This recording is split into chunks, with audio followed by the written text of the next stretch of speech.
යාළුවනේ අපි දැන් බලමු මෙතන තියෙන ඩෙස්ක්ටොප් කම්පියුටර් එකක් මේකේ දැන් අපි නිරීක්ෂණය කරපු විදිහට මේ මැෂින් එක ඔන් වෙනවා නමුත් ඩිස්ප්ලේ එන්නේ නැහැ.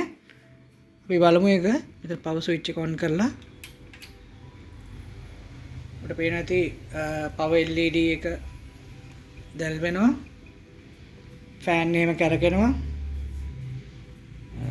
මොනිටර් එකත් ඔන් එකේ තියෙන්නේ. මෙතන මොනිටර් එකේ පවර් LED එකත් පත්තු වෙනවා. හැබැයි ඔබට පේනවා තාම ඩිස්ප්ලේ එක ආවේ නැහැ. ඒ කියන්නේ දැන් මේ පරිගණකය no display අවස්ථාවේ තියෙන්නේ. පවර් ඔන් වෙනවා හැබැයි ඩිස්ප්ලේ එන්නේ නැහැ. එතකොට මේකට එන්න පුළුවන් දෝෂ සහගත අවස්ථා මොනවද කියලා අපි දැන් බලමු. එකක් තමයි ඉතින් මේකේ අපි RAM එක ඔක්සයිඩ් වෙලා තියෙන්න පුළුවන්. RAM එක ක්ලීන් කරලා බලන්න පුළුවන්. එහෙමත් නැත්නම් මේක motherboard error එකක් වෙන්නත් පුළුවන්. ඒ වගේම මේකේ CMOS නැත්නම් BIOS freeze වෙලා වෙන්නත් පුළුවන්. ඒ කියන්නේ BIOS අවුල් වෙලා. සමහරක් වෙලාවට RAM එක නොවන හේතුවක් විදියට BIOS එක අවුල් වීමත් ඩිස්ප්ලේ නොවෙන්න එක හේතුවක් වෙන්න පුළුවන්. ඒතර මම මේකේ සයිඩ් කවර් එක ගලවලා තියෙන දැනට මේ අපි බලමු එහෙමනම් මේ පරිගණකයේ මොකද්ද මේ no display අවස්ථාවට හේතු වෙන කාරණාව කියලා. අපිට පේන ඇති ඔක්කොම LED බල්බ් පත් වෙනවා.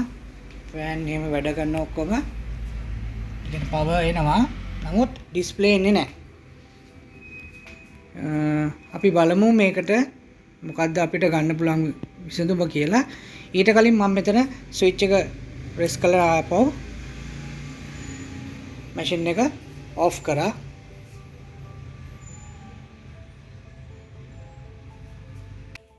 යාළුවනේ අපිට දැන් කරන්න තියෙන මුල්ම දේ තමයි මේ ඩෙස්ක්ටොප් PC එකේ RAM මොඩියුල් දෙකක් තියෙනවා.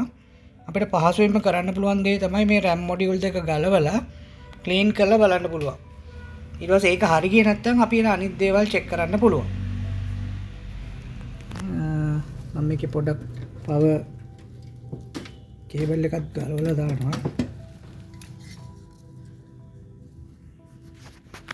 ඒකට හේතුව තමයි මැෂින් එක ඔෆ් වෙලා තිබ්බට මේකේ පවර් එන බව නිරීක්ෂණය වෙනවා. මෙතන මේ පොඩි පවර් LED එකක් තියෙන එක පත්තු වෙනවා.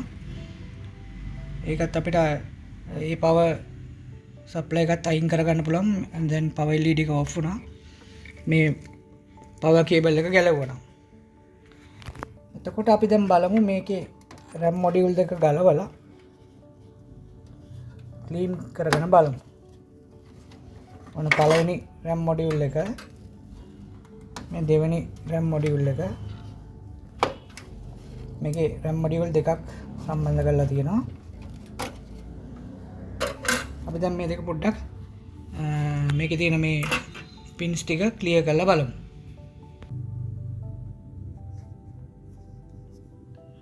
එතකොට යාළුවනේ මම අර කලින් වීඩියෝ එකකත් මේක පෙන්නලා තියෙනවා. මේ අපිට පුළුවන් මේ පින්ස් ටික ක්ලියර් කරගන්න. අන්න මේ ආකාරයෙන් මම මේකට පාවිච්චි කරන්නේ මේ ටිෂු එකක්. අපිට මේක ඉරේසර් එකක් වගේ එකක් පින්සලක් වගේ එකක් උනත් යූස් කරන්න පුළුවන්.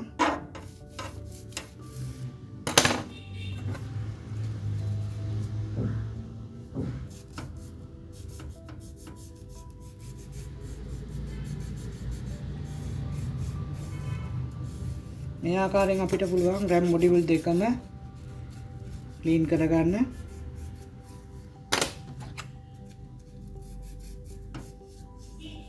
ප්‍රවේශමේ මේ වැඩේ කරගන්න ඕනේ.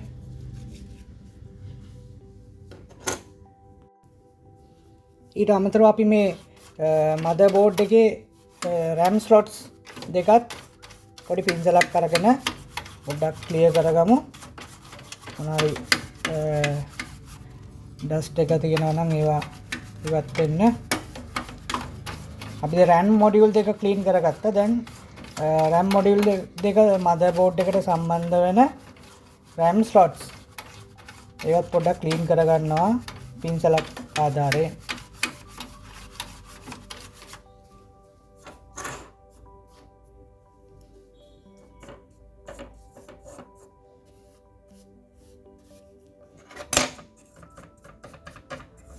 පොඩ්ඩක් RAM module දෙකත් පොඩ්ඩක් පින්සලෙන් ක්ලීන් කරගන්නවා. දැන් යාළුවනේ අපි මේ RAM module දෙක නිසි පරිදි නැවත සම්බන්ධ කරගන්න යන්නේ.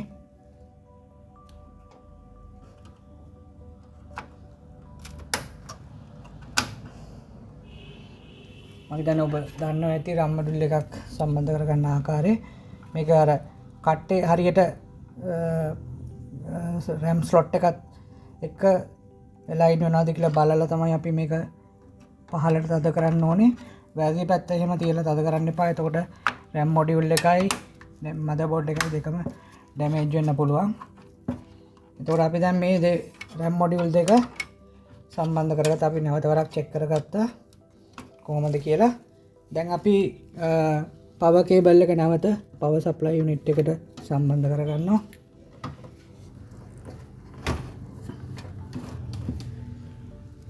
දැන් මෙතන power LED එකක් indicate කරනවා initially මූලිකව දැන් motherboard එකට power supply එක හරහා power එනවා කියලා.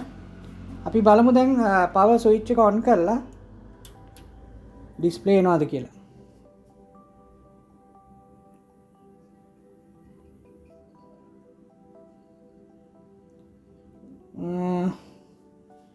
ඒත් display එක එන්නේ යාළුවනේ. ඒකේ කියන්නේ එකෙන් අපිට කියන්නේ මේ මැෂින් එකේ RAM එක නෙමෙයි ප්‍රශ්නේ. අපි RAM එක ක්ලීන් කරාම මේ වෙනකොට ඩිස්ප්ලේ එක එන්න ඕනේ. RAM එක නිසා නම් ඒ ඩිස්ප්ලේ එක ආවේ නැත්තේ.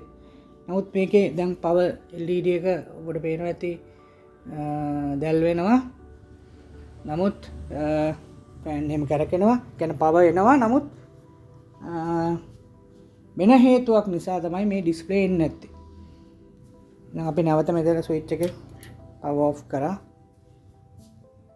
දැන් power නතර වුණා. අපිට දැන් ඊළඟට බලන්න පුළුවන් යාළුවනේ මේ අර ඊළඟට වෙන්න පුළුවන් දෙයක් තමයි ගොඩක් හේතු තියෙන්න පුළුවන් ඩිස්ප්ලේ නොවෙන්න. අපිට දැන් බලන්න පුළුවන් මේ ඩිස්ප්ලේ කේබල් එකේ ගැටලුවක් නැත්තම් ඒකත් හොඳින් සම්බන්ධ වෙලා තියෙනවා නම් මේ කියන්නේ දෙපැත්තෙම මොනිටර් එක පැත්තෙන් සහ එතනත් අපිට ලූස් කනෙක්ෂන් එකක් පෙන්නුම් කරන්නේ. දෙපැත්තෙම කේබල් දෙක චෙක් කරාම මේ ප්‍රශ්නයක් නැහැ. එහෙනම් අපිට ඊළඟට බලන්න පුළුවන් දේ තමයි යාළුවනේ මෙන්න මේ BIOS නැත්නම් CMOS එක ෆ්‍රීස් වෙලා නැත්නම් අප්සෙට් වෙලා නම් ඒක රීසෙට් කරන්න ඕනේ. එතකොට අපිට ඒක රීසෙට් කරන්න පුළුවන් ක්‍රමේ තමයි මෙන්න මේ BIOS වලට power දෙන නැත්නම් CMOS එකට power දෙන පොඩි මේ CMOS battery එක ගලවලා පොඩි වේලාවක් ඉවත් කරලා තිබ්බනම් ඒ motherboard එකෙන් power ඉවත් වෙලා සම්පූර්ණයෙන්ම අපි දෙන power එකත් ඉවත් වෙලා මේ වගේම battery power එකත් ඉවත් වෙලා BIOS එක රීසෙට් වෙනවා. මෙන්න මේ ආකාරයෙන් අපිට මෙහෙම එක පැත්තක පොඩි පින් එකක් වගේ ගන්න එක තද කරාම මේ බැටරි එක උඩට එස වෙනවා. ඊට පස්සේ අපිට උලම් මෙන්න මේක මෙහෙම අතින් අරගෙන ඉවත් කරන්න. මේක තමයි CMOS battery කියලා කියන්නේ. එතකොට මේකේ යම්කිසි තව power එකක් ඉතුරු වෙලා තියෙනවා නම් ඒකත් අපිට ඉවත් කර ගන්න පුළුවන් motherboard එකේ මේ power switch එක පොඩ්ඩක් වෙලා press කරගෙන හිටියා නම් සියලුම motherboard එකේ ගබඩා වෙලා තියෙන power පොඩි හෝ ප්‍රමාණයක් තියෙනවා නම් ඒකත් ඉවත් වෙලා යනවා. එතකොට දැන් මේ අපි කරන්න යාළුවනේ BIOS රීසෙට් කරන එක. එතකොට මේකේ වෙන්නේ මේකයි අපි අපේ main power එක අයින් කරා. ඒ වගේම main power එක අයින් කරත් motherboard එකේ පොඩි current එකක් තියෙනවා. ඒ BIOS setting ටික තියාගන්න. ඒක තමයි මෙන්න මේ CMOS battery එකෙන් සිද්ධ කරන්නේ. අපි power ඉවත් කරලා තියෙන වෙලාවක power උදාහරණ date and time කියලා දෙමු. අපි මැෂින් එක on off කරාට අපේ date එකයි time එකයි දුවනවා. run වෙනවා. ඒකට හේතුව තමයි මෙන්න මේ බැටරිය. එතකොට ඩේට් එක ටයිම් එක ගන්න තා BIOS setting කියලා ටිකක් තියෙනවා. ඒ සියල්ලම පවතින මෙන්න මේකෙන් හම්බෙන කුඩා විදුලි බල ධාරාව හරහා. එතකොට අපි මේ BIOS reset කිරීම කරන්නේ BIOS reset කරන්නත් ක්‍රම කීපයක් තියෙනවා. මම මේ කරන්න ක්‍රමයේ අනුව වෙන්නේ මෙන්න මේ CMOS battery motherboard එකකින් ඉවත් කරලා main power එකත් ඉවත් කරලා සම්පූර්ණයෙන්ම ඉවත් කරලා ටික වෙලාවක් motherboard එක power නැතුව තියන්න පුළුවන්. එතකොට වෙන්නේ අර BIOS setting ටික ඔක්කොම factory default. ඒ කියන්නේ මුල් අවස්ථාවට ගමන් කරනවා. අපි කරලා තිබිච්ච ඔක්කොම setting ටික අයින් වෙනවා. ඒ අවස්ථාවේදී අපිට පුළුවන් BIOS එක අවුල් වෙලා තියෙනවා නම් මොනවාද freeze වෙලා තියෙනවා නම් BIOS එක අවුල් වෙලා තියෙනවා නම් නැත්නම් BIOS corrupt වෙලා තියෙනවා නම් ඒක අපිට පුළුවන් මේ නිවැරදි කරගන්න මෙන්න මේ ක්‍රියාවලිය හරහා. එතකොට යාළුවනේ අපි මද වේලාවක් දැන් මේ CMOS battery ඉවත් කළා තිබුණා. නමුත් දැන් අපි යන්නේ නැවත ඒ බැටරිය සම්බන්ධ කරන්න. එතකොට යාළුවනේ අපි නැවතත් මේ CMOS battery motherboard එකට සම්බන්ධ කරනවා. මේ පැත්තලි පැත්ත උඩට හිටින්නත් ටිකක් උඩට නිරාපු පැත්ත යටට හිටින්නත් මෙන්න මේම මේ බැටරි ස්ලොට් එකට තියලා තද කරනවා. ඊට පස්සේ අපි නැවත පවර් ලබා දෙනවා. යාළුවනේ අපි දැන් CMOS battery නැවත සම්බන්ධ කරපු නිසා පවර් කේබල් එකත් නැවත සම්බන්ධ කරා power supply එකට. දැන් අපි power switch එක නැවත on කරලා බලමු වෙනසක් තියනවාද කියලා.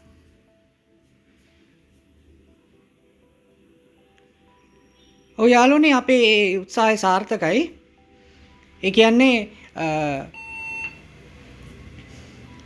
මේකේ තිබිලා තින්නේ BIOS freeze වීමක් නැත්නම් BIOS corrupt වීමක් තමයි මේ මැෂින් එකේ තිබිලා තියෙන්නේ.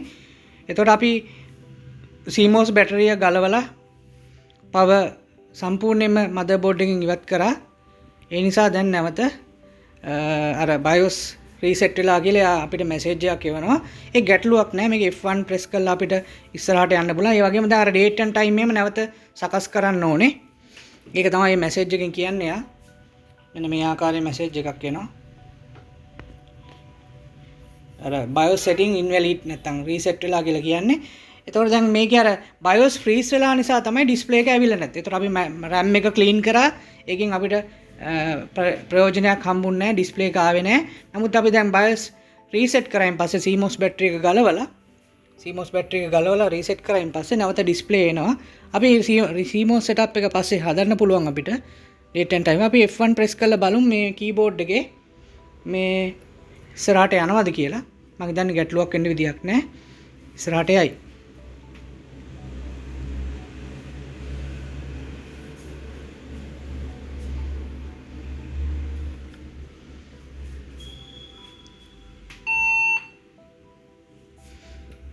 අපව F1 press කරනවා.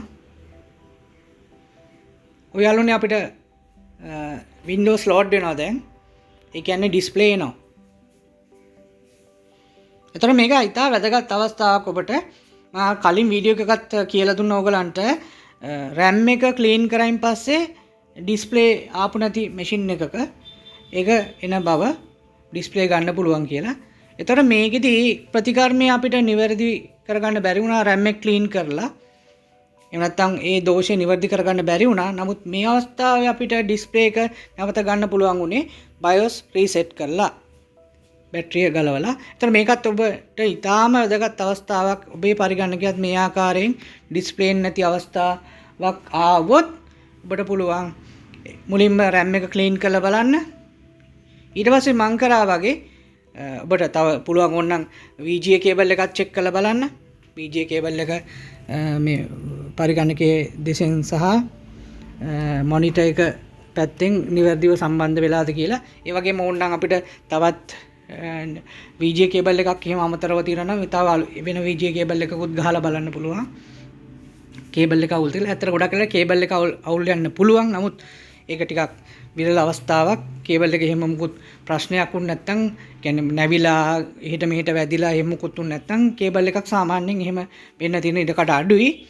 නමුත් එහෙම වෙන්නත් පුළුවන්. ඉතින් අපිට කේබල් එකේ එහෙම සැකකටයුතු දෝෂයක් එන්න දෙයක් වෙලා තිබ්බේ නැත්නම් අපිට පහසුවෙන්ම කරන්න තියෙන දේ තමයි අනිත් දේවල් වලට අනේක.